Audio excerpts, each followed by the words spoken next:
Fala galera, sejam muito bem-vindos para mais um vídeo do Rapinas do Mar.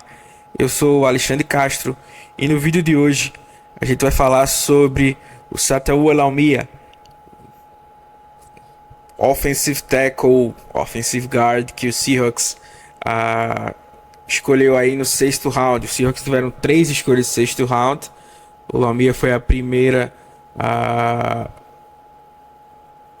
dessas três escolhas, né? E a gente tá seguindo aí, né, a nossa análise do nosso draft de 2024. Já passamos por Byron Murphy, Christian Haynes, Tyrus Knight, AJ Barner, Nehemiah Pritchett e agora chegou a vez do Offensive Tackle de Utah. Ele foi mais uma escolha em que alguns boards tinham ele bem alto. Por exemplo, Danny Brugler tinha ele como quarto round, né?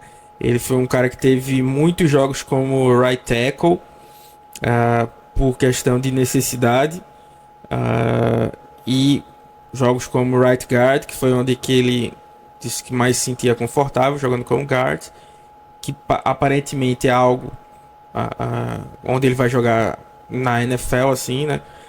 Nos primeiros treinos ele jogou como left guard, então provavelmente vai ser aí onde ele vai buscar. E essa questão de jogar como tackle pode ser um plus, né, para quando ele, para uma eventual emergência, né? Então isso acaba contando a favor dele, para, por exemplo, se manter no roster, né, algo do tipo.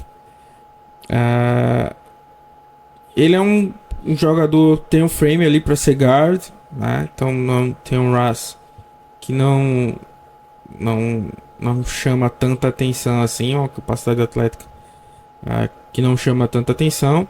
É mais um veterano, como falei, muitos jogos na conta, né, como right guard, right tackle, e vem aí para compor, né, essa linha ofensiva, principalmente o miolo, né, que estava precisando de ajustes e de reforços. Bom, vamos começar aqui a falar sobre ele dentro de campo, né? O que a gente pode ver de bom, o que ele precisa melhorar. Aqui a gente vai falar sobre alguns tipos de bloqueio, né? Que eles vão fazer um que a gente chama de double team ou combo block, que é um bloqueio duplo, né? Dois jogadores bloqueiam um jogador só, para tentar mover ele logo de posição, e aí algum desses dois jogadores vai para o próximo nível, né? Então, por exemplo, eles veem por exemplo, se o Lamela bloquear esse jogador muito para a direita, ele fica com o tight end e ele avança pro próximo nível, né? Então precisa de um sincronismo, né, para realmente mover o jogador, e aqui ele faz bem essa movimentação com seu tight end. Aqui ele faz outro tipo de bloqueio muito bem feito, que é o down block, que é esse bloqueio mais angular, né, num jogador de miolo de linha defensiva. Então a gente chama de down block. Pode ser aqui ou poderia ser esse aqui, porque a gente tem o que é o bloqueio normal e natural. Então você bloquear o cara que está na sua frente para frente é o que a gente chama de base block, né? O bloqueio básico, bloqueio base. E aqui é um bloqueio que é muito usado, que é o down block, né? Então normalmente os tackles têm que ter alguma força para ir contra esses defensive tackles, e aqui o Lamela consegue fazer bem, né, esse tipo de bloqueio. Então ele vai lá bloquear, tira o defensive tackle da jogada com facilidade. Aqui ele mostrando a fisicalidade dele, né? Ele é o câmbio de 78. E aí ele jogando o jogador no chão. Isso é uma coisa sempre que os treinadores de OL gostam, né? Ele contou a história que eu acho que ele é o irmão de uma família de 10 irmãos ou 11 irmãos. mas ele é o caçula, né? Então ele fala, desde sempre eu tive que brigar, tive que ter essa mentalidade aí de brigar para conseguir o meu espaço, né? E acabou calhando aí de ser um jogador de linha ofensiva. Ah, aqui ele vai fazer um bloqueio que a gente chama. Aqui ele vai usar uma técnica, perdão, no pass block. Uma técnica até avançada, né? Não é todo OL que sabe fazer, que é o que a gente chama de bait, né? Que é você criar uma armadilha, né? Tentar ludibriar o seu adversário. Então, ele aqui é o 78. E aqui ele tá vindo na base dele. Perceba o movimento aqui da mão direita dele. Ele vai fingir que vai tocar no defensor. E aí o defensor abaixa a cabeça e vai para cima dele. Ou seja, ele forçou o defensor a declarar o movimento dele logo, né? Porque ele achava que ele já ia ser bloqueado. Isso aí tira o timing do jogador. E aí agora ele já sabe o que é que vem.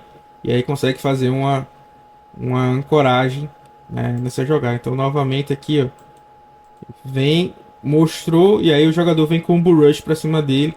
Então isso pode forçar o jogador a antecipar o movimento dele, a mudar de ideia, né, coisas desse tipo. Então é até uma técnica um pouco mais avançada, né, e aí bem utilizada pelo nosso OL. Aqui é o Snatch and Trap, que é algo que a gente já falou com ela sobre no do Christian Haynes, né, lá no vídeo Christian Haynes, que é quando os defensores estão pendendo muito, estão jogando muito inclinado. Então você usa o momento, né, do jogador, né, contra ele e aí dá um puxão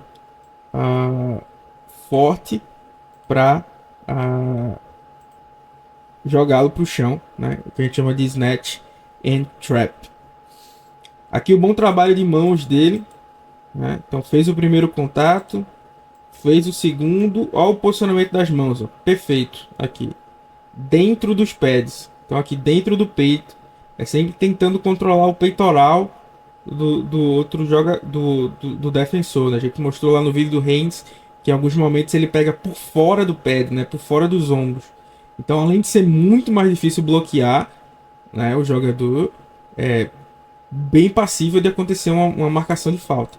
Então, aqui o posicionamento das mãos é bom, né? E ele consegue fazer a ancoragem em cima do defensor.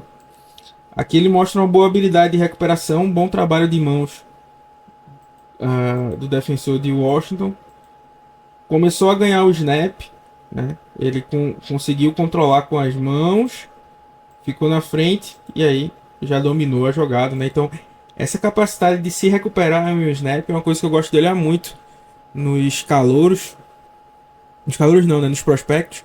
Porque nem sempre você vai ganhar no físico, nem sempre você vai ganhar no primeiro lance, porque você vai estar enfrentando na NFL caras muito bons. Então você tem que ser um cara que pensa rápido. Tipo, opa, errei aqui, mas como é que eu posso me recuperar? Ou então o cara foi muito melhor do que eu aqui no primeiro passo, como é que eu posso me recuperar? Então essa habilidade é uma coisa importante para se ter. Agora a gente passa para alguns pontos negativos do Lomio. Aqui é um dos problemas que causou ele a ser basicamente locado aí como um guard. Percebam aqui o espaço que tem entre ele e o guard.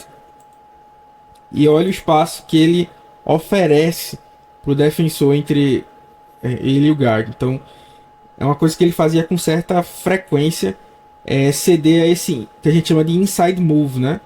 Que é o movimento para dentro, né? Como já diz aí. Então essa parte interna dele era algo que ele sempre abria demais o ângulo e deixava essa janela aqui para ser atacada, né? Então é algo que ele precisava consertar. Então até jogar como guard ajuda um pouco, né, nessa questão. Aqui ele se inclina demais, né? Então também precisa melhorar um pouco a técnica dele. Ele perde nas mãos aqui, ó. Tá totalmente inclinado. Isso aqui é o um pecado capital para um OL, porque ele vai ser jogado no chão, provavelmente. Até que não foi nessa jogada aqui, mas no final até foi. Mas é o que vai acontecer com frequência. Você não pode se inclinar todo, porque aí o defensor vai usar o peso contra o seu próprio peso contra você. Semelhante forma lá o Snatching Trap que a gente falou antes. Aqui ele vai estar enfrentando um stunt, né? E aí ele se perde um pouco nessa mobilidade e acaba cedendo espaço, né? O stunt, como a gente sempre fala, né, nos vídeos, é esse X que os defensores fazem, né? Quem tá dentro vai por fora, quem tá fora vai por dentro. Então aqui os jogadores vão se cruzar. Ele demora para perceber que o outro jogador vai vir por aqui. Então olha o espaço já que esse jogador tem, então ele já está em muita desvantagem. Ele acabou tropeçando aqui no guard, então obviamente isso é uma fatalidade, mas ele já estava mal posicionado mesmo sem isso, né? E aí o QB teve que jogar a bola fora e quase foi interceptado. Aqui é o reach block, né? A gente explicou lá o down block, o double team, né? E o base block, o reach block é aquele bloqueio, né? Já tinha falado em outros vídeos, em que você tem que alcançar o defensor, né? Então perceba que não tem ninguém alinhado à frente do OL. Então ele precisa se dar um passo lateral, né? Basicamente, e bloquear esse jogador, né? Aqui, na verdade. Então precisa de uma boa explosão, né? Para conseguir fazer esse bloqueio. Normalmente é mais para corridas laterais. E aí percebam que até ele tem essa explosão. Posicionamento bom para o bloqueio, mas o encaixe, né? Ele não conseguiu engajar no bloqueio e acabou cedendo esse espaço. Aqui mais uma vez ele vai fazer mais um reach block. Mais uma vez ele se posiciona bem, mas o posicionamento das mãos dele é ruim novamente.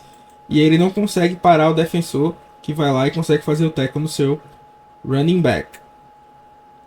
Então é isso, pessoal. Espero que vocês tenham gostado.